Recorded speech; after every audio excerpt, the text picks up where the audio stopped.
Sugatan ng isang binatilyo na pinaghahampas ng helmet ng dalawang lalaki sa Lapu-Lapu City sa Cebu. Nahagip sa CCTV ang aktual na pananakit. Kahit nagmamakaawa at umiiyak ng biktima, hindi pa rin tumigil sa panghahampas ang suspect. Wala nang nagawang mga residente sa lugar kundi panooring umiyak na lamang ang binatilyo. Sa investigasyon, posibleng napagkamalang impormante ng mga pulis ang biktima. Pinagbintangan siya ng mga suspect na nagsuplong sa kanila sa mga pulis bago ang buy-bust operation.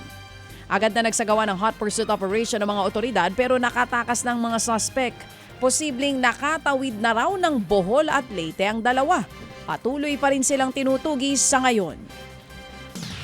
Patay naman pong isang ginang na nabundol ng van sa Tuba, Benguet. Naglalakad po sa gilid ng National Road ang biktima at papauwi na sana matapos magayos ng tubo ng tubig. Maya-maya dumating po ang itim na van at nabangga ang ginang. Sa lakas ng impact, tumilapon po ito sa kanal.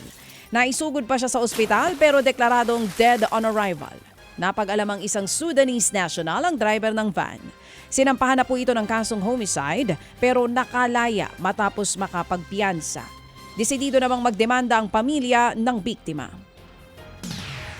Nangako po ang Lanao del Sur Provincial Government ng pabuya sa makapagtuturo sa mga suspect na nakaengkwentro ng mga pulis sa bayan po ng Buadiposo, Buntong. Isang special action trooper ang namatay habang 4 naman ang sugatan sa nasabing engkwentro.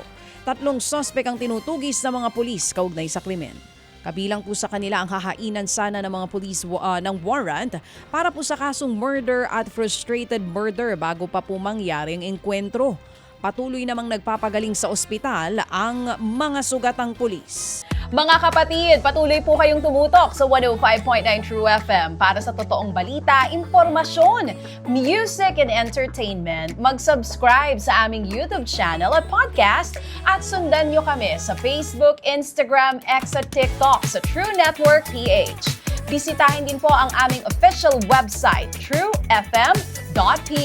At panoorin din kami sa True TV Signal, Channel 19. Kami po ang 105.9 True FM. Laging true sa'yo, kapatid.